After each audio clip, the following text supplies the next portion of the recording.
ये आज देखें, ये हमारे यहाँ से बिल्कुल पानी बहता था।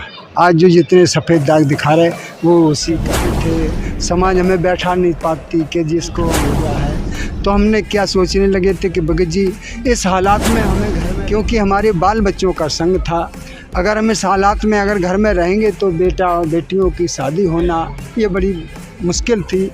तो मैं एंड ये सोचने लगा कि अब किसी दिन मैं अपने रेलगाड़ी के नीचे जा कर के आत्महत्या कर लूँ। बस यही एक हमारा उद्देश्य रह गया। कुश्ती होवे संत बंद की कीजिए, जो होवे चापे विश्वास चरण चित दीजिए। संत रामपाल जी महाराज जी के शरण में आने से कुष्ठ जैसे रोगों का भी नाश हो जाता है।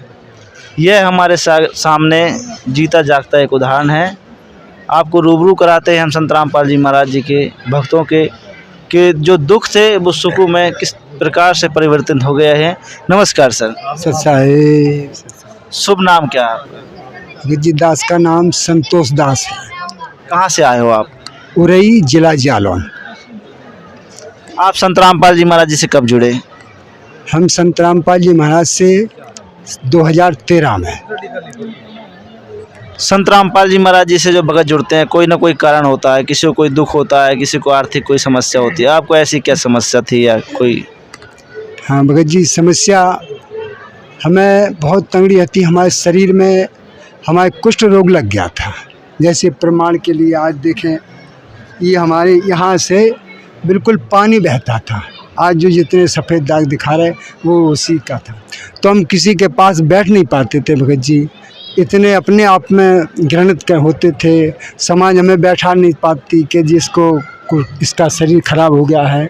तो हमने क्या सोचने लगे थे कि भगत जी इस हालात में हमें घर में रहना उचित नहीं है, क्योंकि हमारे बाल बच्चों का संग था। अगर हम इस हालात में अगर घर में रहेंगे तो बेटा और बेटियों की शादी होना ये बड़ी मुश्किल थी। तो मैं एंड ये सोचने लगा कि अब किसी दिन मैं अपने रेलगाड़ी के नीचे जा कर के आत्महत्या कर लूँ।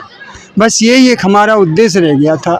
लेकिन हमारे रिश्तेदार डॉक्टर भी तो थे, डॉक्टर को नहीं दिखवाया आप? बिल्कुल भगत जी दिखवाया, लेकिन सारे डॉक्टरों ने मना कर दिया था कि अब तुम्हारा इलाज नहीं होगा। तो संत रामपाल जी महाराज जी की जानकारी कैसे मिली आपको? संत रामपाल जी महाराज के एक हमारे रिश्तेदार थे, उन्होंने हमें ज्ञान गंगा किताब दी और किताब दी। वो बोले हम हमारे रिश्तेदार हम तो बोले बेटा हो जा पढ़ो करे। तो हमने वह किताब पढ़ी तो उसमें कुछ इंटरव्यू देखे तो मैंने ऐसे लगा कि वो भगवान आए हुए हैं और हम ये दुख से परेशान हैं, और आज पृथ्वी पर भगवान आए हो फिर भी हम दुखी हैं, और हो ना हो तो हम तुम्हारे से जा कर के नाम दीक्षा लेंगे तो हो सकता हमारा भी दुख दूर हो जाएगा। तो भगत जी हम फिर जा कर के 2013 में बरवाला में मैंने नाम दीक्षा ली। नाम दीक्षा लेते ही परमात्मा ने जैसे आशीर्वाद दिया, हमारे मालिक धीरे धीरे धीरे धीरे आज उन्हीं की कृपा से आज हम सुरक्षित हैं। कोई प्रकार का कष्ट नहीं है। भगवान ने सारे सुख दिए हैं। बच्चे भी अपने कर रहे खा रहे, कुछ कोई दिक्कत नहीं है, सब दया है। जो भक्त समाज आपको देख रहे हैं उनको क्या कहना चाहेंगे आप? हम भगत जी उनसे प्रार्थना करते हैं कि देखो आज ये बड़ी कृपा है कि जो आज परमात्मा पृथ्वी पर आए हैं। हमारे गीता में, कुरान में, बाइबल में सभी ने कहा है कि जब धर्म की हानि होती है तब परमात्मा खुद इस संसार में चल करके आते हैं और अपने मुख कमल से वो अपना ज्ञान खुद बताते हैं। जैसे कुरान में लिखा है, फला तुतियल काफिर जहदम भी जहदन कबीरा और कबीरन। वो परमात्मा को संकेत कर रहे हैं कि उस परवरदिगार का नाम कबीर है और वो कबीर ही सारी बलाओं को हरने वाला है, वही सारे सुख देने वाला है, और इस संसार में कोई देवी देवता नहीं है। कत्ते मालिक ने कहा है कि पर्वत पर्वत में फरा और कारण अपने राम, और राम सरीखे संत मिले जिन सारे सब काम। तो वो परमात्मा आज इस धरा पर पृथ्वी पर आन करके लीला कर रहे और अपना ज्ञान अपने मुख कमल से खुद दर्शा रहे।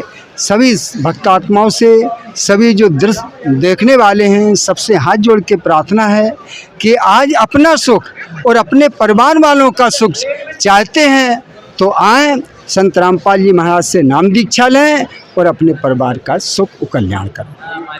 धराना गांव संत रामपाल जी महाराज जी की जन्मभूमि मानी जाती है। यहाँ आकर कैसा लग रहा है? यहाँ हमें वो अनोखा दृश्य देखने को मिल रहा है कि जो सतलोक में बताए हैं मालिक ने, क्या वो कोई कर्म नहीं है, वहाँ कोई जन्म नहीं है, वहाँ कोई मृत्यु नहीं है, वहाँ कोई काम नहीं करना पड़ता है, सारा सुख मिलता है, सारे खाने के लिए सारी व्यवस्था है, घूमने के लिए सब व्यवस्था है। यहाँ भी वही दशा है। आज जो चाहे जितनी बार चाय पीना है, भंडारा पाना है, और जगह जगह पर बैठ करके सभी हंस आत्मा भगवान की चर्चा कर रही हैं। अरे भैया, ये सतलोक से कहाँ कम है? अगर सतलोक नहीं है तो सतलोक का मिनी सतलोक तो नज़र आता है, ऐसा मुझे लग रहा है यहाँ। तो वो मालिक ने आज लीला सतलोक का पृथ्वी पर वो स्वर्ग बना रखा है कि आज हम देखने की कुछ इतनी उपमा नहीं कर सकते हैं जितना देखने को मिल रहा है। कत्ते सात समुद्र की मसी करूं, लेखन करूं बन रहा है, और धरती का कागज़ करूं, गुरगुन लिखा न जाए। आज परमात्मा की हम कितनी भी चर्चा करें फिर भी कम है। आज धन्यवाद। ससाए भगवान।